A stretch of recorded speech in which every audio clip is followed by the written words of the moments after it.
5, 4, 3, 2, 1. But who's counting, right? And his name is Major. Oh, ladies and gentlemen, please welcome Major Garrett. From the nation's capital. Major, fantastic. It's The Takeout. This is a major achievement. With CBS News Chief Washington correspondent, Major Garrett, yes, CBS, yes, hi. Major Garrett. Major, that's nonsense, and you should know better. Is Major out of the doghouse? The answer is yes. Welcome to the very best part of my broadcast week. I'm Major Garrett. Welcome to The Takeout. Our guest this week, Jon Ward, someone I've known for many, many years, who I've read avidly throughout those years. He is the chief national correspondent for Yahoo. That's with an exclamation point news. Jon, great to see you. Major, it's great to see you. Jon has written a book, the title of which is wait a minute. The title is, again, start over, Major, Testimony, Inside the Evangelical Movement That Failed a Generation. First question, Jon, did it fail a generation or just you? Well, I think it might have failed 2 generations to kind of up the ante. You could include mine in that. I'm a Gen Xer, essentially, born in 77. And I think you could also argue it failed my parents' generation. They were the ones who came of faith in the 70s, really bought into this radical, amazing brand of Christianity. Very authentic and very committed to living and loving your neighbor, living with your neighbor, loving your neighbor, and putting your neighbor above yourself. And I think over time, that movement got kind of co-opted by political engagements, political allegiances, rather than the first principles that they started out with. Let's try to get some definitions on the table. Evangelical, what does that mean? Great question. There are a couple of different definitions. The theological definition revolves around something called the Babington Quadrilateral, which a theologian defined as 5 distinguishing characteristics. A lot of them have to do with how you read the Bible, pretty literally. The instinct to share your faith, things like that. There's 5 of those in all. More lately, certainly over the last decade, you've seen evangelical become a shorthand just for mostly white, not entirely, but mostly white, politically conservative, voting Republican. So that's kind of the more common vernacular now. I was raised at a time when it was more defined theologically, I would say. Is evangelical and born again the same thing? That's nobody has asked me that. Born again, I think, is a moment in time that was part of a longer stream of evangelicalism, which goes back in America to the colonial days, to the founding of the country. Born again, as far as I know, was something that came about during the 70s when my parents were getting converted and were part of the Jesus movement. Jimmy Carter is among the most famous people in American political life who embraced the terminology and embraced the idea that he was, as a Christian traveler, born again. He became a deeper, more committed Christian later in his life than he expected. And Bobby Dylan. Yes. As well, around the same time. Around the same time, right. Okay. What's the failure part? So all these things you've talked about, reading the Bible, serving your neighbor, feeling an attachment to Christ, being on a spiritual journey, those are, generally speaking, regarded as net positives to life, individualism, and society. What's the failure part? I think I can say it pretty precisely now, having thought about it, having written a book, and having talked about it a lot. I think I would drill it down to a failure to train people in how to live out their faith outside of their personal lives. Because I think a lot of evangelicalism, all the criticisms notwithstanding, a lot of the people I know, a lot of the churches I know, these are good people trying to live out their faith as best they know how. And I think when it comes to family life, church life, even work life, and those sort of closest to them parameters, I think a lot of them do a great job of living out their faith. But what I think evangelicalism writ large over the last 50 years has not done is tried to think about and train people how to be good public citizens, how to live out their faith in a way that exercises public character, not just private character. And a lot of that has to do with politics, but it's not just politics narrowly defined. It's about how do you think of yourself as a citizen in your community, and then every sphere out from there. Reading the book and listening to you, I'm left with the impression that whether at the origin or not, evangelicalism in America, as it's currently exercised, is more judgmental than forgiving. I wouldn't disagree with that. I think there is a lot of emphasis on getting... And in some cases, harshly judgmental. Yes, and I think a lot of it is fear-based. I think there's a lot of emphasis on getting the right answers to certain questions and then drawing very hard and fast lines around who is adhering to the right answers and who is not. Sometimes those answers have to do with head knowledge, and then a lot of times the judgmentalism comes from a sense that anyone who's not making the same choices as we are on sexuality, especially, but also other issues, is really sort of anathema to us, and oftentimes is kind of cast out. And you might get the impression, ladies and gentlemen, as we're talking, that this is kind of a distant academician's assessment of evangelism and evangelical orientation toward American politics. I want to assure you, it is not. Testimony is a hard book to read in parts, near the end especially, because what Jon Ward talks about is not only this sense of failure and estrangement from the religious roots with which he was brought up in, but within his own family. And if any of you in this audience have experienced any kind of schism within your family or among friends over politics now, the Trump divide is probably the most visible variation of that. I want to let you know that in Jon's book, he is incredibly honest and painfully so about just how estranged his family became over some of these issues. And at that level, I just want to say I'm sorry that's true. And I wonder what possessed you to summon the courage to write about it so vividly in the book? On one level, one will never know what possesses you to write any book, much less one this personal. But part of it was a longer story of always wanting to write about the way I grew up. I knew it was different and unique and probably held some interest for people outside of it, but I wasn't quite sure what the relevance would be to people who weren't quite like me. And then I think when the last decade kind of unspooled itself, I began to see ways in which the way I was raised connected to larger trends in society. And in terms of how I wrote about my own family, I tried to navigate that with as much care and concern as possible. I took many measures to try to protect people's identities. Yes. I showed the manuscript to my dad before it was ever published. Mm-hmm. We talked through that whole process, and he was very gracious in, expressing dissatisfaction with certain things, but ultimately leaving the larger product in my hands, with a few exceptions.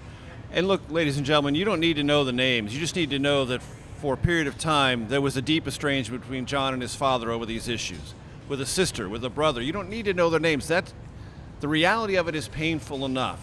And I'm not talking about sort of nominal estrangement, like, oh, I'm a little upset, or I may not return your phone call. I mean like long stretches of time in which there's no communication whatsoever. Are things any better? Things are much better, surprisingly, maybe. Was the book helpful in that? The book was undoubtedly helpful, specifically with my dad. As I said, he read it and he expressed, concern or dissatisfaction or a critique of the book in many different ways, and we had long conversations about that. I think it allowed us to clear the air in some ways. I think it allowed him to hear me in a way he hadn't heard me before as his son, not as a political combatant. Or an antagonist of some kind. Yeah. Or lefty. Yep. And I think we were able to look each other in the eye. And at the end of the day, what I wanted to tell him was that I wanted my dad back. rather than a political adversary.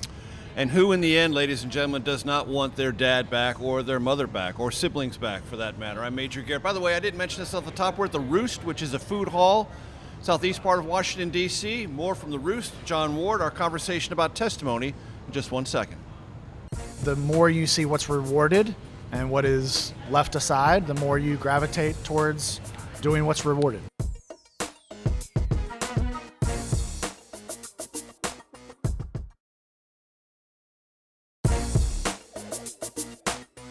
From CBS News, this is The Takeout with Major Garrett. Welcome back to the Takeout. Welcome back to the Roost. And one of the places here within the Roost, which is a food court, if you will, southeast Washington, D.C., is Slice Joint. And arrayed before us, quite a few slices. We'll get to those in due course. Jon Ward is our special guest, chief national correspondent for Yahoo with an exclamation point news, author of Testimony Inside the Evangelical Movement That Failed a Generation. Jon, I want you to tell my audience about, because you referred to it in segment 1, your upbringing, how it was different. And in reading the book, it was certainly different than any kind of upbringing I can say I was familiar with growing up in San Diego, California. Describe it for my audience. Yeah. In its positive sense and its cocooning negative sense. Sure. The positive sense was it was very communal. We had a high sense of purpose, I would say. We were sure of our meaning and our destiny, and we had this very intense religiosity. We kind of felt like we were God's chosen people, and that's somewhat common among religious people and Christians. Even a lot of evangelicals will equate themselves to the Israelites, the Jewish people. That's sort of one of the narratives that they buy into. But it was several notches higher in intensity than just your average. How frequently did you go to church? Oh, I mean, multiple times a week. My dad was a pastor until I was age 10. And, I think we could have been anywhere in the world because of how much we did isolate ourselves. Yet, in fact, we were 30 minutes north of Washington, D.C., sometimes closer, depending on where we were meeting. And, I remember watching a series about the Waco Branch Davidian cult and just sort of noticing different characteristics of the cultural life inside that community. Not that there was a apples to apples comparison at all or in its entirety, but there were elements of similarity, but we were not in rural Texas. So that, I think, shaved off some of the more extreme cultural factors. How would the religiosity manifest? Lots of singing, clapping, on Sundays, the services were very charismatic or Pentecostal, rock band, raising your hands, speaking in tongues, all of that. Yeah. All of that. Yeah. That was common. Oh, that was nothing unusual about that. If you were not actually engaged in those things, your faith was suspect. Yes. That struck me in the book, that if you were not sort of feverishly moved, there might be something defective or insincere about you. That's right. Yes, and that was something I actually grappled with. Now, did that have a gravitational psychic pull? I mean, did that like you saw that, you saw what was appreciated, what was valued? Yeah. And therefore you became like that? Correct. Yes. All about incentive structures, Major, which is something I've learned a lot about as a journalist. Incentive structures, and yes, the more you see what's rewarded and what is left aside, the more you gravitate towards doing what's rewarded. How much did this community touch the outside world? It's such an interesting question. I mean, there was day-to-day contact, but I think in the very close relationships, there was very little. The close relationships were all with people in the church. I went to an elementary school that was run by the church. You had to be a member to send your children there, and you had to be a member to teach there. And so all of the really important elements of developing a view of the world were tightly controlled by the church. Your relationships, your schooling, you went to small group meetings that were all with people in the church, and your personal life was often under a pretty close microscope from leaders in the small group and then up the chain to the leaders of the church. What was regarded as sinful from the outside world? if you were to describe how your tightly knit community, which reinforced itself with all sorts of religious traditions or songs or things like that, how it looked at the outside world, it said, that's sinful, that's sinful, that's sin. What would be the top of the list there? Well, there were obvious sins, like, drinking alcohol, premarital or extramarital sex. But I would say broadly, anything that was not explicitly religious and not explicitly Christian would be viewed as at least suspect. So if you apply it to music, like any song that that really wasn't sort of overtly praising God would be music that was out of bounds. I see. Yeah. Okay, so it didn't have to be vulgar. If it just wasn't in the praising God space, it was suspect. Right, like some of your listeners and viewers will remember Amy Grant. She was viewed with suspicion because she began writing songs that were a little too much about romantic love and not with another person, with another human being, and not enough about love of God. And so that was sort of, one good example of somebody who was a huge star in that world in the 80s, maybe the 70s, but definitely the 80s, who, because she began to sing about things that were just about everyday life, people began to say, well, she's kind of falling away from God. And I want to have you put this in your own words, because it's in the book. You were caught up in the musicality part of this experience. Yeah. You write vividly about being sort of taken up in the spirituality and the sense that you felt individually about God and Jesus and all this. Yeah, absolutely. You loved it. It sounded for a while. It sounded like you were really in it. I was a zealot. I was a fanatic. This was in college. I would say but a happy one. I would say maybe for like the first few months I was happy. Okay. Because I was the new convert. There was the honeymoon period, but pretty quickly it became something where I was burdened by the demands of my incredibly, overzealous religious community. Yeah. But growing up, I was more interested in sports. My grandfather was an All-American football player. I wanted to be like him. And then in college, that time when we're looking for purpose and direction, that's what I seized on, which it was the closest thing to what I knew. And you also struggled with what was right, what was wrong, how you could date, how you could approach a woman, how you could talk through or even come to terms with, let us just be very plain about it, natural things that happen to men and women at a maturation part of life after puberty. Yeah. You struggled with all of that. I mean, deeply, it sounds like, in the book. Yeah. Our way of thinking about those things, I would argue, was badly diseased. Our view of sexuality and romance and dating was malformed by an overly legalistic, burdensome ethic. We just weren't allowed to be natural, normal human beings, and it part of it was theological, part of it was cultural, and it bred in me and many other people a pretty intense self-loathing. And there's a control dynamic there you write about. There's a control dynamic in a lot of religion writ large, and our church used a lot of pseudo-spiritual language to keep people in line. Sexuality, I think, was just one part of that. But, sexuality is explosive. It's dynamic. It can be dangerous. And so that's one of the big things that religious cultures are always trying to tamp down. How much was the word secularism used in your upbringing? Was there a fear of the secular world, that people were just unattached from faith or to faith, and they were therefore dangerous? Well, what's funny about the way you said that was that it wasn't that we called it the secular world. We just called it the world. The world was dangerous and bad, and we had to stay away from it. And scary. Yeah. Because it was unmoored or unattached or not sufficiently attached or sufficiently moored to a set of concrete, very structured values. I mean, you got to remember, we called ourselves, our church was not called this, our movement was called this, People of Destiny International. And so we really thought we were on a mission from God, and we were chosen people. And so even other churches outside of our group of churches were suspect, not just non-Christians. If you went to another church, Okay.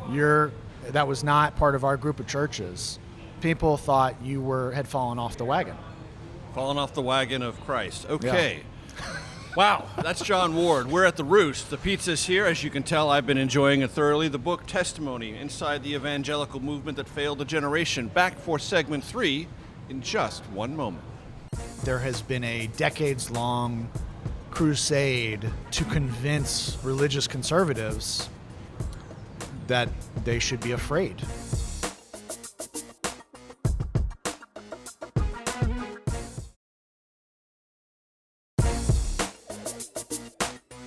From CBS News, this is The Takeout with Major Garrett.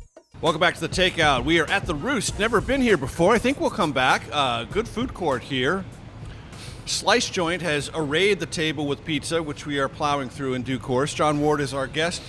Testimony Inside the Evangelical Movement That Failed a Generation is the book. Jon, as I mentioned before, Chief National Correspondent for Yahoo with an exclamation point news.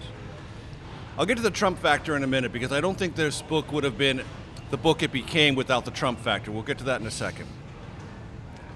But everything we've just talked about in segment 2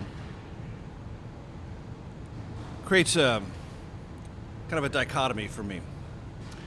Because as I understand the story of Jesus, as I understand the story of those who beheld his life and his journey, one of the most mesmerizing and important and confounding parts of his life was his ability to forgive.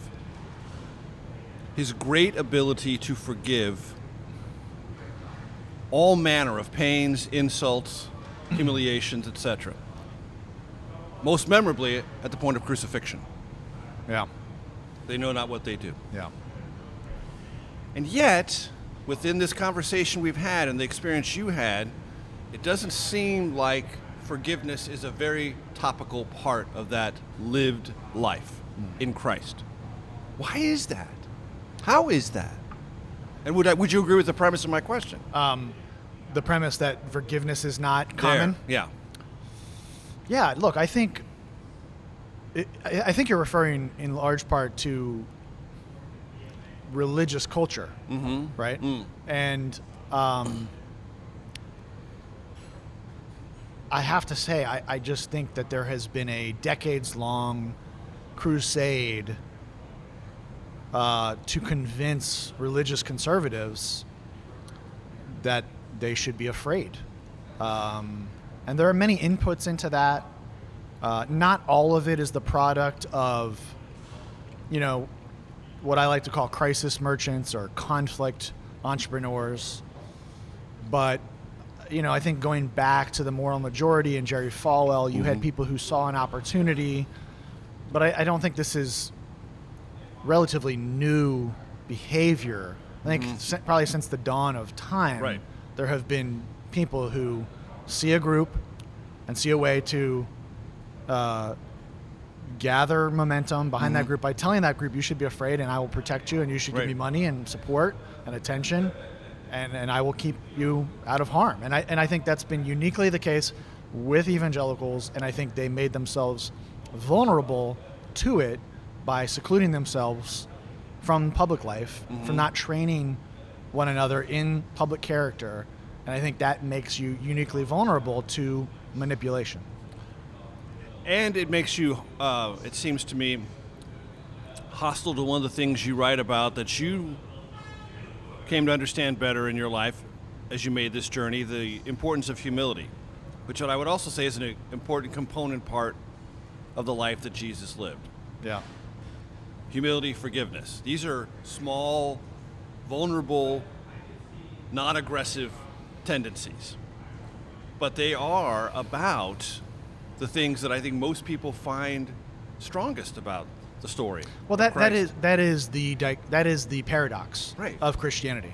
Is you just said non-aggressive. Right. But I think that if you take the Christian story in its entirety, it is a very aggressive story,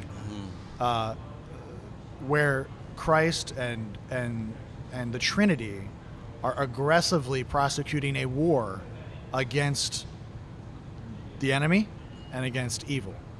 But the methods by which Christ fights that war are ones of self-sacrifice and forgiveness and loving your enemy. So those are the paradoxical Those are the elements radical parts. Exactly. Deeply radical. Exactly. Philosophically then and now. Yes. And there's this No verse, less radical now than then. Absolutely. And there's a verse in the Bible that talks about, the way is hard and few there are that find it. And I don't think that's because it's hard to figure out where the path is or what to do. It's just because it's very hard to actually walk that path. And none of us get it right, obviously. Of course not. Yeah. Of course not. Talk to me about the Trump factor in your life, in this book. And it seems to me this book would have been smaller without the Trump factor in American life. And has it affected your family? Has it affected your worldview? There's no question that the last 10 years and former President Trump were, it's a big part of the last third of the book. And it's a big part of why I think I felt like it was something I should write. It wasn't so much the impact on my family, I think, that put me over the edge. That was part of it, to writing it. I think it was the way of, it was this manner of seeing this country's unique historical, constitutional structure and all of the freedoms and blessings we derive from that under so much strain and threat. And people who are good people buying into that, like people in my own family. So I think many journalists have dealt with this over the last several years you wrote a whole book about it, where our commitment is to try to get to the truth and to try to tell the truth. And truth-telling over the last several years during the Trump era became something of a partisan effort, unfortunately.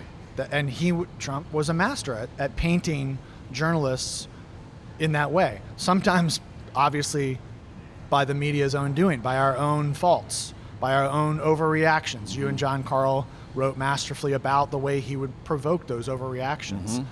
But yeah, he took a conservative movement and a religious community that were already alienated from the media and snapped that connection and took many people into an alternative reality, certainly in 2020, over the election and over COVID. For sure, and that remains potent to this day. We are speaking just a few days after the Faith and Freedom meeting here in Washington, D.C., at which Trump was the final speaker.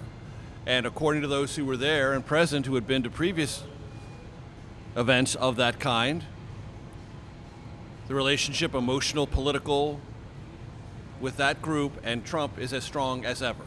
No diminishment whatsoever. Evangelical voters, if you look at the polls and exit polls, 50% of all Republican primary and caucus votes, 62% in a place like Iowa, about 61% in a place like South Carolina. They will help decide whether or not Trump is the nominee in 2024. This gluing together of Trump and the evangelicals is a dominant part of the Trump story, is it not? Oh, 100%. He recognized that even prior to 2015. I write in the book about him showing up to a dinner celebrating Billy Graham's 90th or 95th birthday, which I believe took place in 2013. He was at a table right next to Billy Graham. He was targeting this community years before he ran for president. And John, I don't know if you've had this experience. I have. Talking to Trump supporters, and I will raise with them gently, let us say, former President Trump's easily observable moral failings. Sure. And they will say, well, of course. Yeah. Of course God would send us a flawed man to take us to the promised land. Right. Probably the most flawed man. And that's a kind of internal logic that I can't penetrate. Right. And it works perfectly for them. Have you encountered this? Of course, yeah. And a lot of this does come from certain streams of evangelicalism more than others. There are two archetypal characters in my book, one of whom, Lou Engle, represents that stream, which is the more charismatic, the more Pentecostal, the more low church of the, evangelicals. And one, phrase that people use to identify parts of this is the New Apostolic Reformation. they've been the entrepreneurs of crafting a sort of archetypal narrative for Trump, comparing him to someone called King Cyrus in the Old Testament, and sort of patching together this way of thinking about Trump in a quote-unquote biblical way. And therefore his flaws are not flaws. They are revealed or almost revelatory confirmation that he might be, if not the chosen one, a kind of Messiah-like figure. Right. Yeah, I have to tie all this back, though, to what I think is actually a over embrace of the Bible by evangelicals. There are two books of Revelation. One is the Bible and one is natural creation. I think the further you go into a hyper-literalistic sense of the Bible, the more you have to ignore, reject, and even deny elements of created reality that you see in front of your eyes. That is the voice of Jon Ward. We are at The Roost. Back for segment 4, The Takeout, in just one moment. We've had a respite of sorts during the Biden presidency. Say what you want about his policies. He has undoubtedly lowered the temperature of the culture war.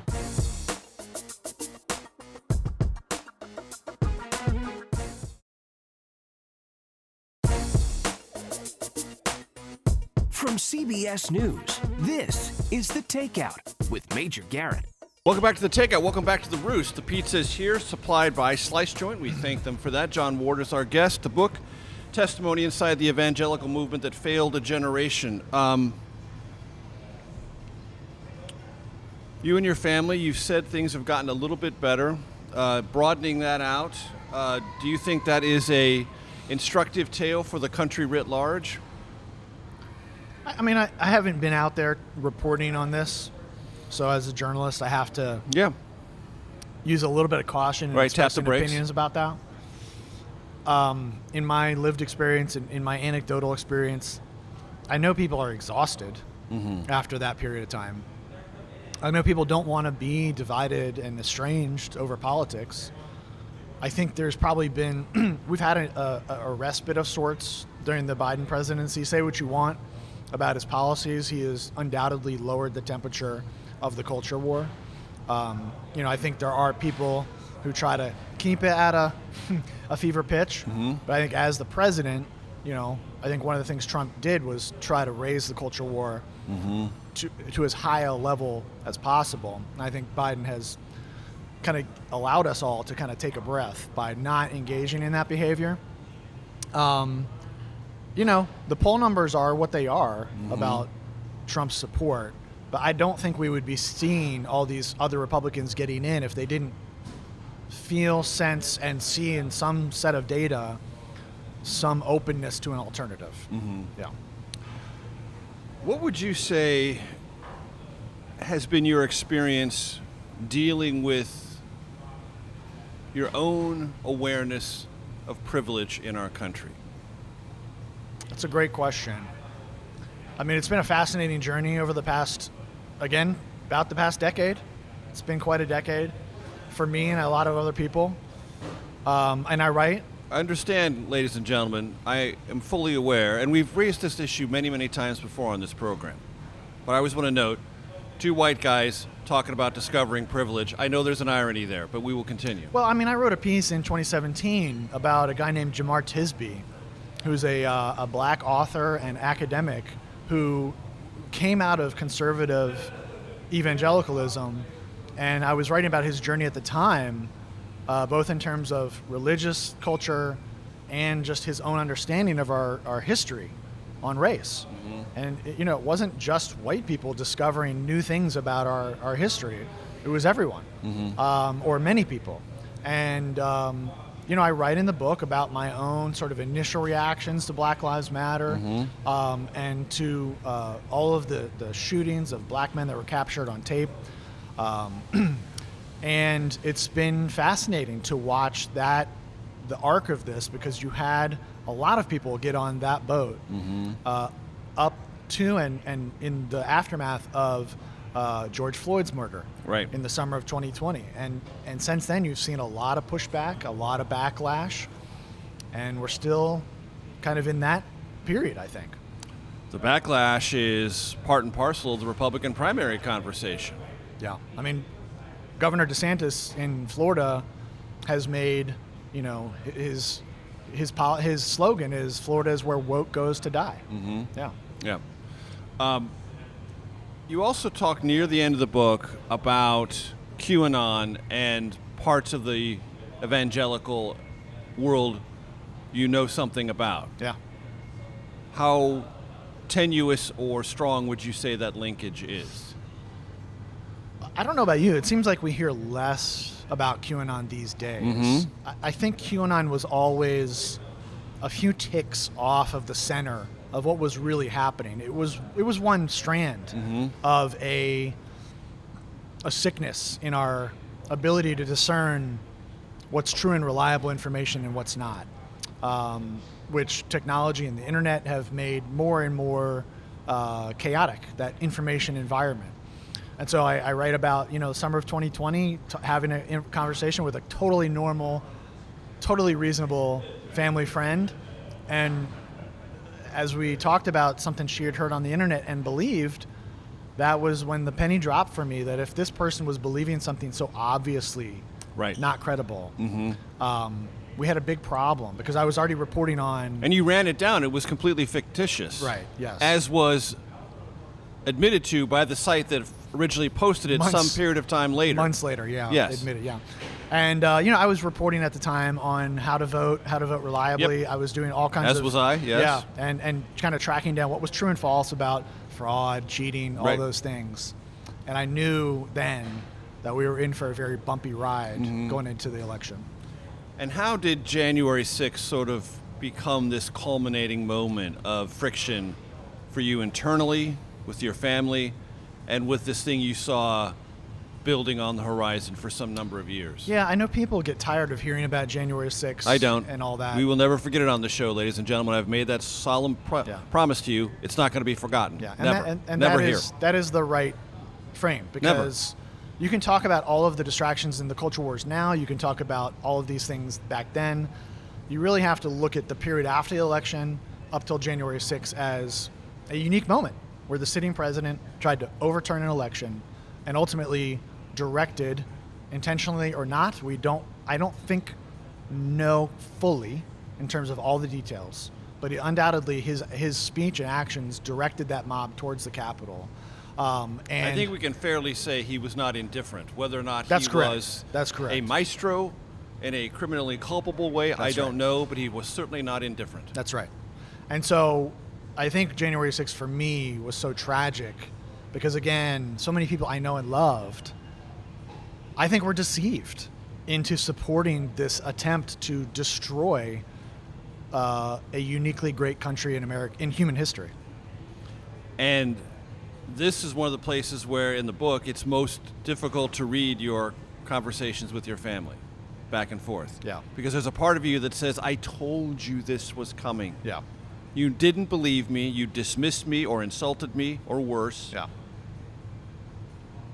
And as I read it, it was like I've never been more unhappy with being right. I was actually here when I got a lot of those text messages. Here. In the Roost. Right where we're talking right now. Yes. Okay. Yes. I was in a booth over there getting text message after text message from a sibling just attacking me, calling me names because I was pointing out that Trump's claims about the election were not true. It was deeply painful. I am happy and grateful that I have my Christian faith to help guide me through the journey to forgiveness. It's one of the things I'm most grateful for about Christianity. 30 seconds. How do you define reconciliation? I think justice has to be part of that conversation. Justice, well, I mean, I have it on a water bottle I carry around. Act justly, love mercy, walk humbly. That's from Micah, the Old Testament book, chapter 6, verse 8. And I think that those are the good parameters for reconciliation. Good place to end. Jon Ward has been our special guest. The book, Testimony, Inside the Evangelical Movement That Failed a Generation. I'm Major Garrett. Our thanks to The Roost and Slice Joint. We'll see you next week. Stay tuned for your Takeout Outtake Especial. I want to learn from the tradition of the American Black Church, so I go to a Black Baptist church here in D.C.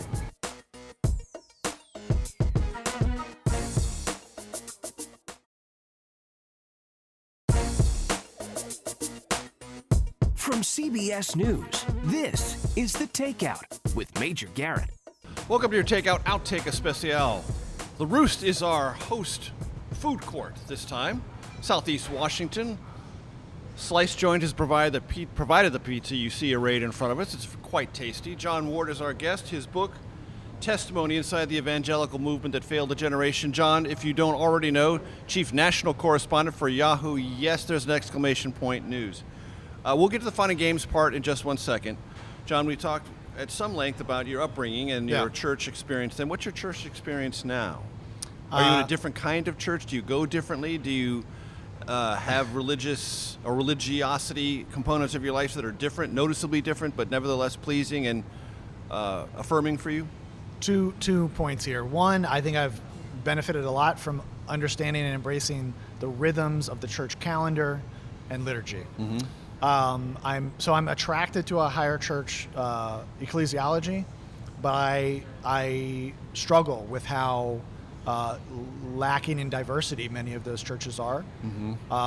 I want to learn from the tradition of the American Black Church, so I go to a Black Baptist church here in D.C.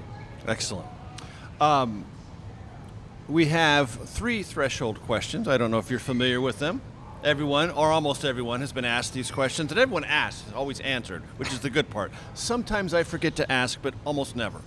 So here they are, and take them in whichever order you prefer. Okay. Most influential book in your life, and why? Wow. All-time favorite movie? And if you're on a long flight or a long drive and you're going to really enjoy some music, what kind of artist or genre is that music most likely to be? So I hate favorite anything questions. Sure, but most people do. Understood. I know that you and I have talked about Neil Postman and his 1984 book, Amusing Ourselves to Death. I think I cite more than any other book ever by a mile. Mm-hmm. So I have to say that would be sort of my most influential. I think you said most influential. Yes. I think I would call it that, maybe. Favorite. Now, many people on this show have said the Bible. Okay. Which is a perfectly acceptable. All religious texts are perfectly acceptable. Yeah. I mean, that book has shaped me deeply. I read it many, many times. I still read it. But I guess growing up religious, you kind of take that as a given. Of course it's influenced me. So one follows the other. Yes. Yeah. Movie. Yeah, that's a hard one too. Sure. You said favorite? Yeah, so here's one way to think about it. And it doesn't have to be the absolute favorite because nothing is an absolute forever. Yeah. But let's say you're scrolling. By whatever means you consume your movie content. Yeah. You will always stop and pick this movie up no matter where it is. Half hour to go. I don't care. I'm jumping back in. Yeah. 45 minutes to go. Hour, whatever. That's one way to think about it. The one that comes to mind is 25th Hour by Spike Lee with Edward Norton, Philip Seymour Hoffman, Anna Paquin, I think, is in there. It's the first movie. 7 years of this program, that one's never been mentioned. It's the first movie filmed done. in New York after 9/11. Okay. Yeah. Excellent. Music. Wilco. Jeff Tweedy is putting out his 3rd book this fall.